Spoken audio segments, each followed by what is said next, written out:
I want to ask everybody, turn off your cell phones, put them away. Ninth graders, you're in for a big treat. You've never seen this before, everyone else has. I want to just take an opportunity one last time to ask you to please give your undivided attention up front. A lot of hard work and a lot of talent is going into today's performances. And once again, sophomores, Rosie Bader is representing you. Juniors, you've got two, Ezra Herman and Shavi Kestenbaum. And seniors, bringing it home, Olivia Tokov and Ilan Sassone. Without further ado, I turn the mic over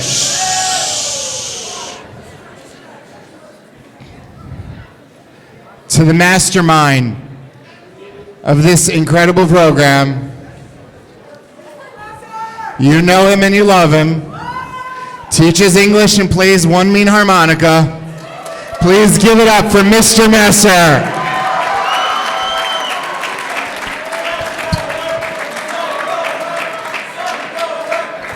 Good morrow, SAR. If anybody speaks while I'm talking, you will lose credit.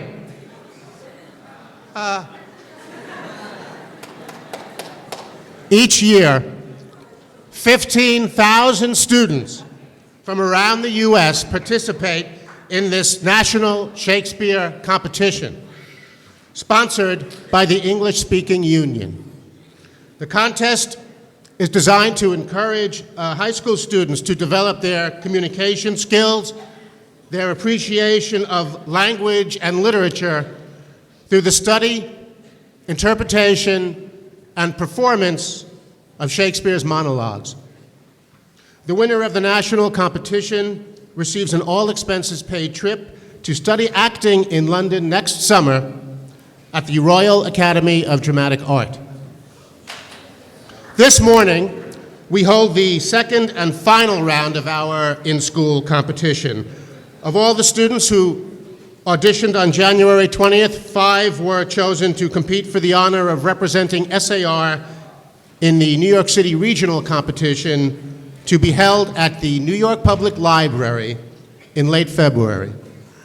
About 65 schools in this area will send a student there to compete. Last year at the New York City competition, our own Shavi Kestenbaum Shavi finished second in the competition, second out of 60 students.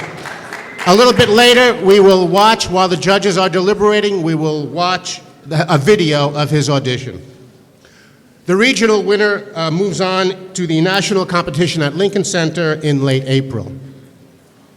The 5 finalists who will present monologues today: Olivia Tolkoff, Ilan Sassone, Ezra Herman, Rosie Bader. She has a lot of support, doesn't she? Shavi Kestenbaum. And judging today's competition, Dr. Judith Ballin, Ms. Sarah Medved, Dr. Mark Shinar, and myself. Before we begin, let me mention to you a few things about Shakespeare's theater. Did you know that the Globe Theater, where Shakespeare presented his plays in the early 1600s, was a round wooden structure that was open to the sky? The only lighting was from the sun, so performances were held during the day, weather permitting. The stage was pretty much bare, as it is here. Unlike modern theater, there was no scenery, there were no sets, no theatrical lighting, no microphones, and of course no recorded music. There was no curtain that opened or closed at the beginning or end of an act. Actors did wear costumes, and they would use props such as swords, and there was live music provided by lutes, oboes, trumpets, pipes, drums. Since Shakespeare didn't have the benefit of lighting and stage sets, he learned to establish mood and scenery by embedding them in the lines of the play. If it were bitter cold, a character might say, "The air bites shrewdly," as a soldier standing guard says in Hamlet. And if it's freezing out, then it was the actor's job to justify the text. In other words, the actor's behavior must indicate how cold it is. The air bites shrewdly. As you watch the monologues, ask yourself, is the actor's behavior truthful, and does it justify the text? If you don't mind, I'm going to perform a monologue to show you what I mean by justifying the text. In Shakespeare's play, The Tempest, Trinculo has been shipwrecked on what he thinks is an uninhabited island. He thinks everyone has died, and he's alone on a treeless part of that island where he's wet and cold, with no food, no shelter in sight, and another storm coming. There's a lot of text to justify. So, I would imagine that, well, you wouldn't have a jacket on. Probably wouldn't be wearing shoes if he was shipwrecked. I imagine he's lost his socks, too.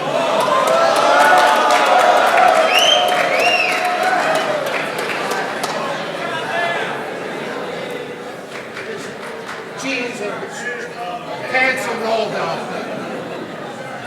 Shirt's probably.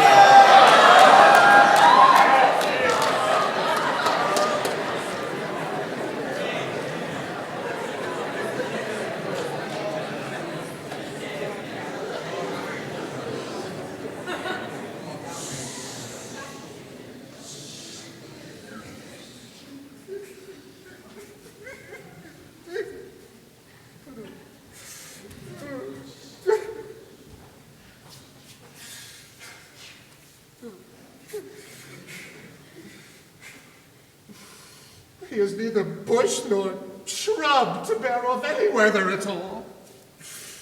And another storm brewing. I hear it sing in the wind. Yon sand cloud, yon huge one, looks like a foul bombard that would shed his liquor. If it should thunder now as it did before, I know not where to hide my head. Yon same cloud cannot choose but fall by pailfuls.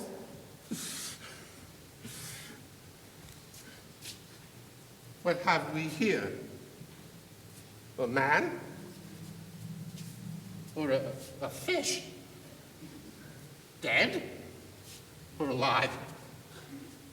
Oh, a fish. Oh, a very ancient and fish-like smell. A kind of not of the newest. Poor John. Ooh, a strange fish. Were I in England now, as once I was, and had but this fish painted, not a holiday fool there, but would give a piece of silver, there would this monster make a man.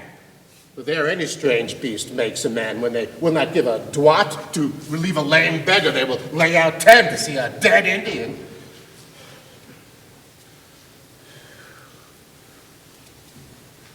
Ooh, legged like a man, and fins like arms. Warm on my trough. I hereby let loose my opinion, hold it no longer. This is no fish, but an islander that hath lately suffered a thunderbolt. The storm has come again.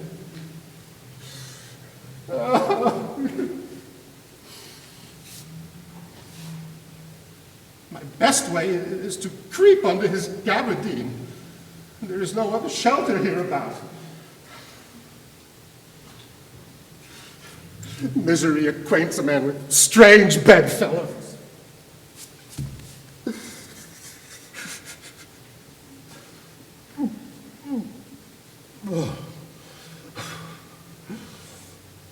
I will here shroud till the dregs of the storm be past.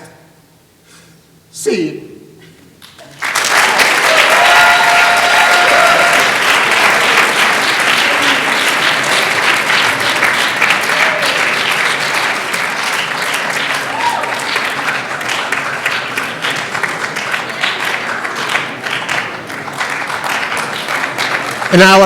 Thank you. In our opening monologue,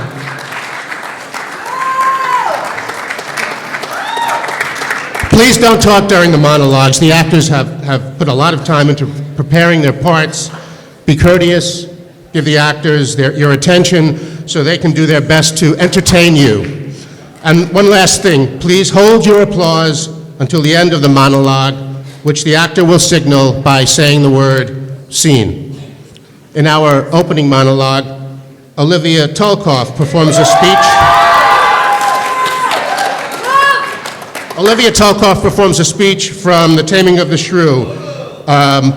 She plays Katharina, a spoiled household bully, a shrew, a wildcat, a fiend of hell, who terrorizes everyone until her husband, Petruchio, finally tames her. By the end of the play, Katharina, having come to accept the social relationship of wife to husband, expresses her gratitude toward Petruchio.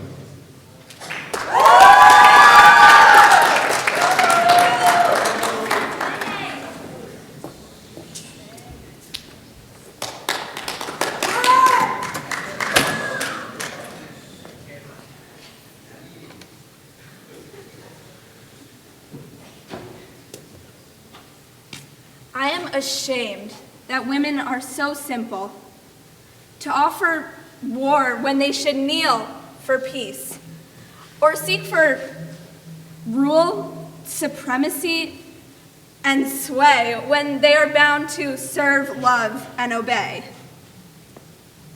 Why are our bodies soft and weak and smooth, unapt to toil and trouble in the world, but that our soft conditions and our hearts should well agree with our external parts? Come, come, you froward and unable worms. My mind hath been as big as one of yours.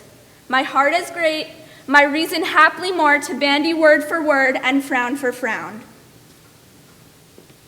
But now I see our lances are but straws, our strength as weak, our weakness past compare. That seeming to be most, which we indeed least are.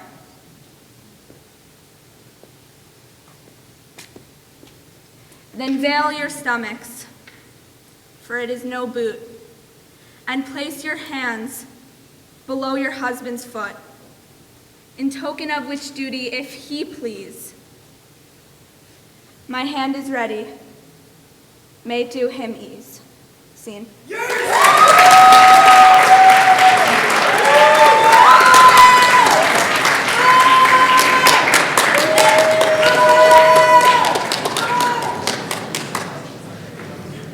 Thank you. The next monologue features Elan Sasson as Romeo.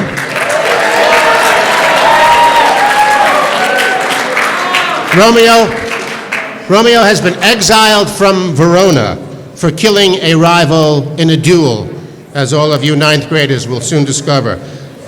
He could have been executed, but the ruling prince has been merciful. You'd think he'd be happy to escape with his life, but all Romeo can think of is that he will never see his love, Juliet, again.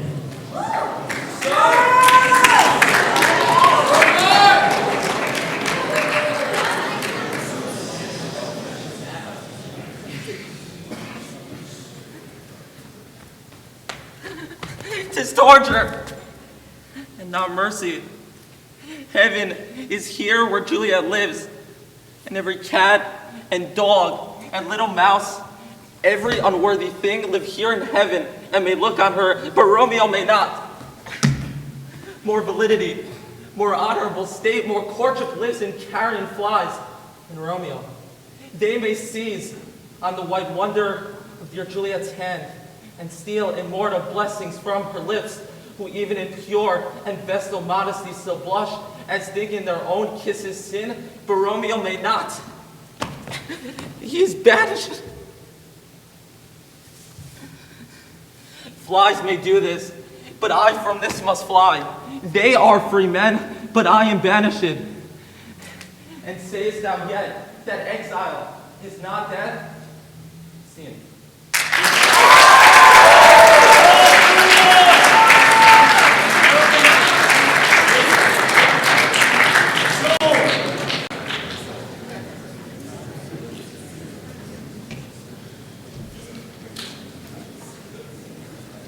In the upcoming monologue from the Comedy of Errors, Ezra Herman plays Antipholus, who has been shipwrecked on the island of Ephesus.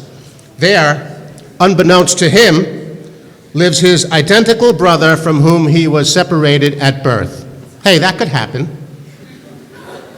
Antipholus has fallen in love with Luciana, the sister of his brother's wife. Here he pledges his love to her, but she thinks that Antipholus is her brother-in-law, his identical brother, who, by the way, is also named Antipholus. And she is quite sure that his behavior isn't kosher. In fact, she thinks that he's not playing with a full deck, that he's lost his marbles, that his elevator doesn't go to the top floor.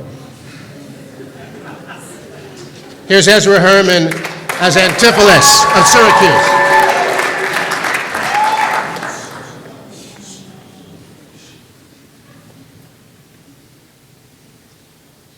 Sweet mistress, what your name is else, I know not, nor by what wonder you do hit of mine. Less in your knowledge and your grace you show not than our earth's wonder, more than earth divine.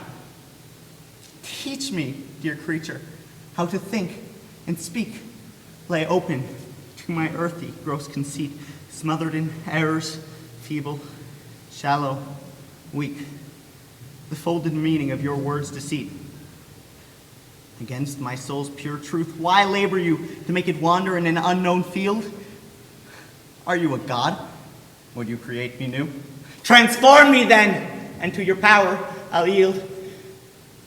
But if that I am I, then well I know your weeping sister is no wife of mine, nor to her bed no homage do I owe. Far more to you do I decline. Oh, train me not, sweet mermaid, with thy note to drown me in thy sister's flood of tears. Sing, siren, for thyself, and I will dote. Scene.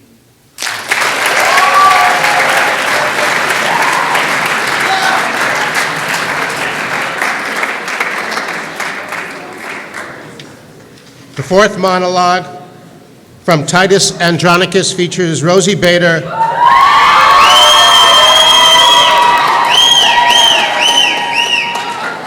as Tamara, queen of the defeated Goths, who pleads with the victorious King Titus to spare the lives of her sons.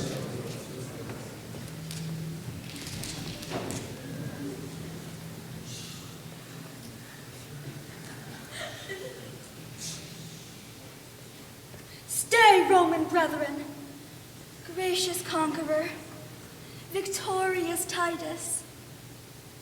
Rue the tears I shed, a mother's tears in passion for her son. And if thy sons were ever dear to thee, oh, think my son to be as dear to me. Sufficeth not that we are brought to Rome to beautify thy triumphs and return captive to thee and to thy Roman yoke. But must my sons be slaughtered in the streets for valiant doings in their country's cause? Oh, If to fight for king and commonwealth or piety and thine, it is in these. Andronicus, stain not thy tomb with blood. Wilt thou draw near the nature of the gods? Then draw near them then, in being merciful. Sweet mercy is nobility's true badge. Thrice noble Titus, spare my firstborn son. Scene.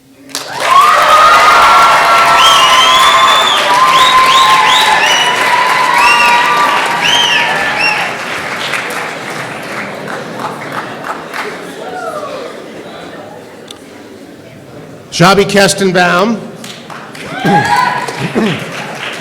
will now perform the final monologue from The Merchant of Venice. Shabby plays Shylock, the Jewish moneylender, whose Christian enemy is in a financial bind and wants to borrow money from him. Shabby.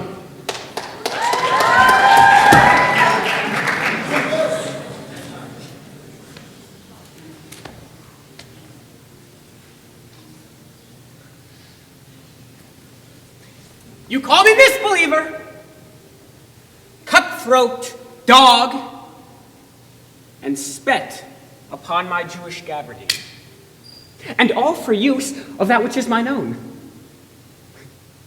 Well then, it now appears you need my help. Go to then. You come to me and you say, Shylock, we would have monies. You say so. You that did void your room upon my beard, and foot me as you spurn a stranger cur over your threshold. Monies is your suit. What should I say to you? Should I not say, have the dog money? Is it possible a cur can lend 3,000 ducats? Or shall I bend low, and in a bondman's key with bated breath and whispering humbleness say this, fair sir, you spat on me Wednesday last. Spurred me such a day, another time you called me dog. And for these courtesies, I'll lend you thus much monies. And scene.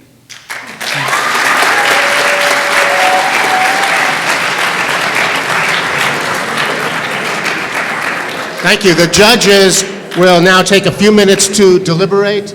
I guess we'll deliberate over here if you're a judge. In the meantime, please watch a video of Shabby Kestenbaum's second place performance at last year's regional finals. He does a monologue, he does a sonnet, and he does a cold reading that he'd only seen 15 minutes before. This is really a terrific performance. Check it out.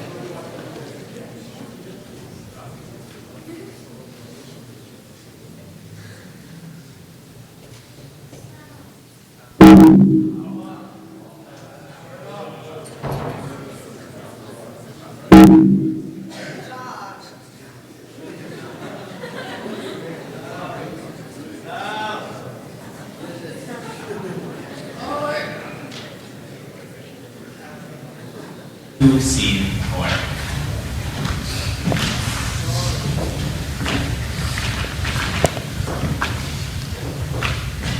How like a winter hath my absence been from thee, the pleasure of the fleeting year. What freezings have I felt, what dark days seen, what old December's bareness everywhere.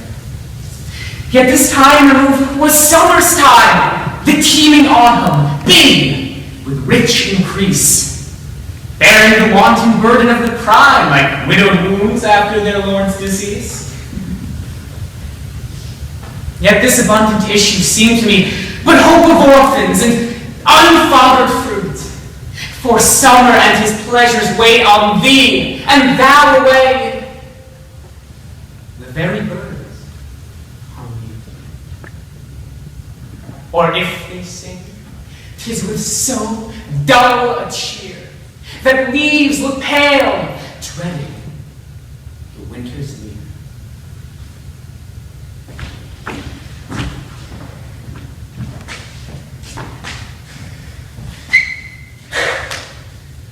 The king, he is hunting the deer. I am coursing myself. They have pitched a toil. I am toiling in a pit. Pits that defiles. Defile? Yeah, no word. Well, set thee down, sorrow. For so they say the fool said, and so say I. And I, the fool. Well-proved wit. By thy lord, this love, it's as mad as Ajax. It kills sheep, it kills me. I'm a sheep. Bah! Well, prove me dead on my side. Bah! I will not love. If I do, hang me. In faith, I will not. Oh, but her eye. Oh, but her eye! By this light, I would not love her, yes. But for her 2 eyes. Well, I do nothing in this world but lie in my throat. By heaven, I do love. And it hath taught me to rhyme and to be melancholy. And here's my rhyme. And here's my melancholy. Well, she hath one of my sonnets already. The clown bore it, the fool sent it, and the lady hath it. Sweet clown, sweeter fool, sweetest lady. By the world, I would not care a pin if the other 3 were in. Here comes one out of labor. God, give him grace to groan.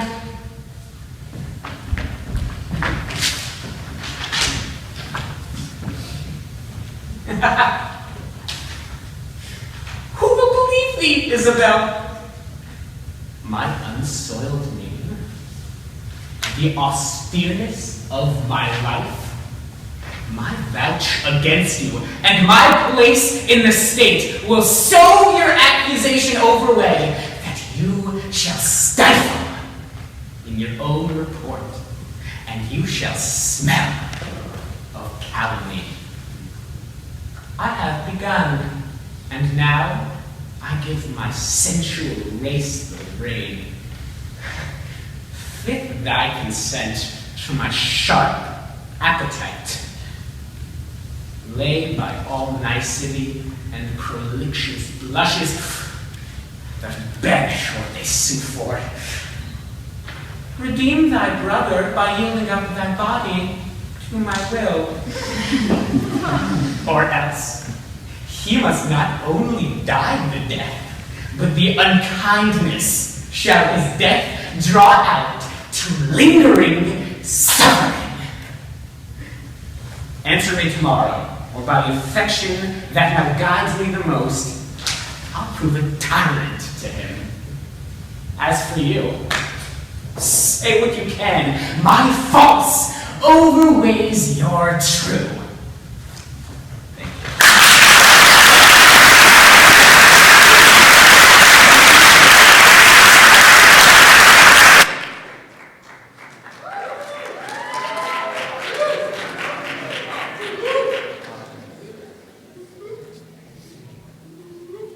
The judges have come to a decision. The runner-up of the competition, by the way, all of the actors did an extraordinary job. Let's give them a big round of applause. The runner-up of the competition, who will represent SAR, should something happen to the winner. Please give your applause to Rosie Bader.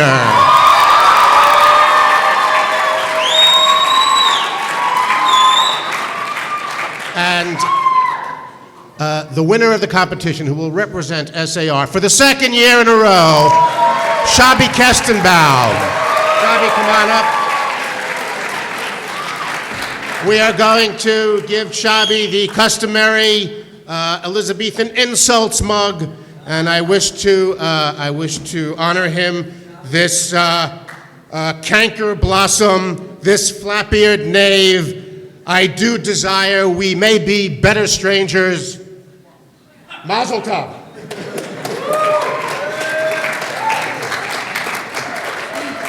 Thank you. That ends our program. Have a great day.